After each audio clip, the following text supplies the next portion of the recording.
Olá, meu irmão, minha irmã, que bom chegar até você. Início de semana, que maravilha, né? Semana começando e já poder começar a semana com a palavra de Deus, a reflexão da palavra de Deus. De fato, é uma maravilha. E fazer dessa palavra caminho, não é, para a vida da gente, fazer dessa palavra horizonte para a vida da gente. Bem, antes da reflexão, eu quero te agradecer. Alcançamos 1K no Spotify de audiência e já somos mais de 400 inscritos no canal do YouTube.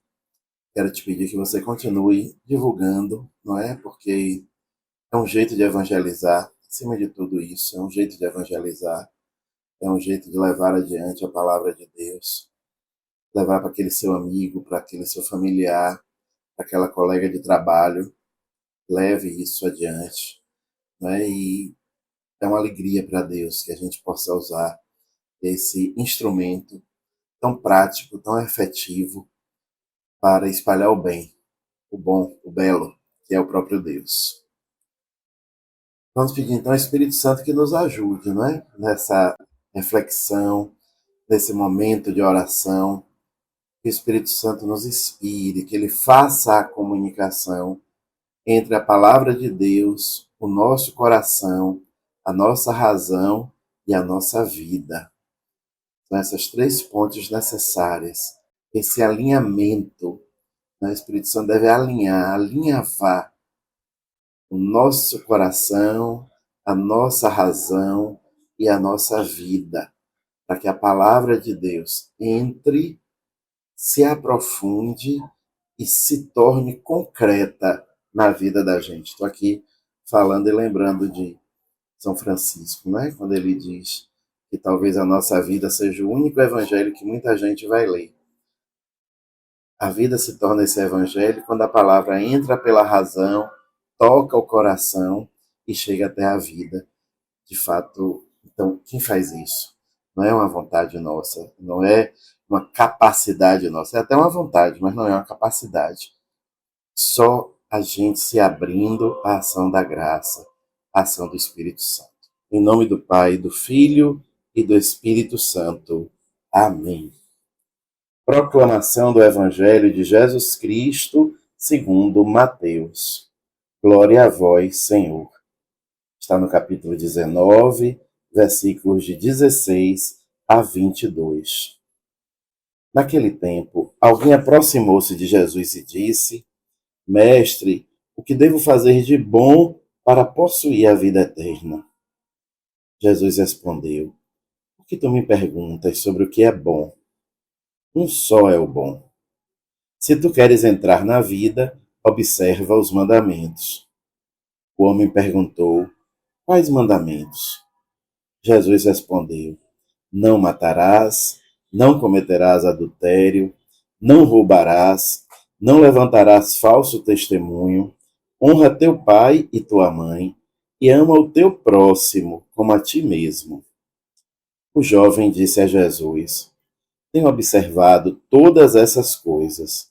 O que ainda me falta? Jesus respondeu: Se tu queres ser perfeito, vai, vende tudo o que tens, dá o dinheiro aos pobres e terás um tesouro no céu. Depois vem e segue-me. Quando viu isso, o jovem foi embora cheio de tristeza, porque era muito rico. Palavra da salvação. Glória a vós, Senhor. São várias possibilidades de reflexão, meu irmão, minha irmã, sobre esse texto que nós acabamos de escutar. Sem dúvida, podemos ir pelo caminho mais rápido e pensar nessa necessidade de deixar tudo, deixar as nossas riquezas, deixar as nossas certezas, deixar os nossos quereres, para que a vontade de Deus se realize em nós. É um exercício, não é? Não é fácil. É um caminho que dura a vida toda. E, honestamente, eu não conheço nenhum santo que tenha concluído a sua vida, a sua existência, dizendo que conseguiu. Nem os santos. Os santos não dizem que conseguiram. É um exercício mesmo. Esse esvaziar-se, esse deixar de lado tantas coisas consubstanciais à nossa natureza. Esse esvaziar-se para que Deus seja tudo em nós. É difícil, é necessário de fato um amadurecimento na fé que exige de nós um exercício de oração, exercício de reflexão, exercício de dedicação e foco. Exige de nós um exercício, porque a oração, a reflexão, o foco que vão manter a atenção sobre o que de fato vale a pena em nossa vida. É um processo e não por acaso me parece, fazendo uma leitura assim muito livre, uma reflexão muito espiritual, muito de oração, eu fiquei me perguntando por que Mateus coloca 3 formas para designar essa pessoa. Primeiro era alguém. No capítulo 16 ele fala de alguém. No capítulo 18, Mateus já diz: o homem perguntou. E no capítulo 20, Mateus usa: o jovem disse a Jesus. Alguém, o homem, o jovem. Me parece que pouco a pouco Mateus vai mostrando que aquele jovem ainda não tinha a maturidade necessária para fazer o abandono, para deixar as coisas. No início, alguém chega muito disponível, perguntando a Jesus o que era necessário para fazer de bom. Era uma pessoa livre, alguém muito livre, muito maduro, muito disponível. Depois, esse homem já racionaliza. Quais mandamentos? Como assim? Quais mandamentos? Já é um homem capaz de racionalizar. E depois, aquele jovem, óbvio que aqui a gente não está falando de cronologia, não acredito que Mateus esteja falando de cronologia, porque senão estaria sendo injusto. Eu fico pensando em tantos jovens, grandes santos, tomaram a decisão radical da sua vida em plena juventude. Bem, há pouco eu falei de São Francisco, poderia também ser Santa Clara, mas ainda mais novos do que eles. Não é? Quando a gente pensa em São Tarcísio, quando a gente pensa em São Domingos Sávio, muito jovens agora, na atualidade, quando a gente pensa em Carlos Acutis, né? Ou mesmo desse jovem surfista em processo de beatificação no Rio de Janeiro. Quer dizer, o caminho, essa juventude aqui não é cronológica, mas é de maturidade espiritual. Quanto menos maduro espiritualmente, mais apegado às riquezas, a tal ponto de ouvir, fica triste, foi embora cheio de tristeza, porque era muito rico. Quer dizer, quanto mais a gente se apega ao material, às nossas certezas, às nossas verdades, aos nossos quereres, quanto mais a gente se apega não à vontade de Deus, mas à nossa, menos maduro a gente está. Maduro espiritualmente, maduro como pessoa. A maturidade humana nos encaminha para o desapego. E desapego é importante pensar.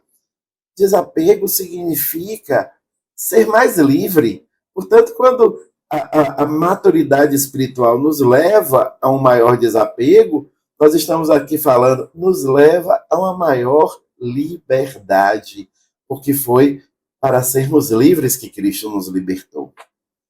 Então, de fato, o que a gente deve buscar? A gente deve buscar essa maturidade espiritual. E qual o método para encontrar essa maturidade espiritual? Oração, oração, oração. Eucaristia, Eucaristia, Eucaristia. Vida comunitária, vida comunitária, vida comunitária. Palavra de Deus, palavra de Deus, palavra de Deus. Esses 4 elementos, oração, Eucaristia, Palavra de Deus e vida comunitária, nos ajudam a adquirir uma maturidade espiritual que fazem com que sejamos capazes de deixar tudo para trás e livremente seguir numa vida de profunda felicidade e não cheio de tristeza voltarmos para trás. Então, no início dessa semana, se pergunte aí, qual o caminho, qual o método, quais os passos que você quer dar para adquirir, para ir conquistando, para progredir na sua maturidade espiritual a ponto de se decidir por Jesus Cristo.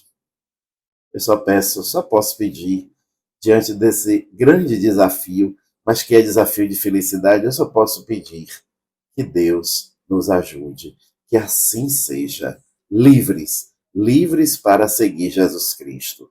Que assim seja. Amém. E que Deus te abençoe, em nome do Pai, do Filho e do Espírito Santo. Amém.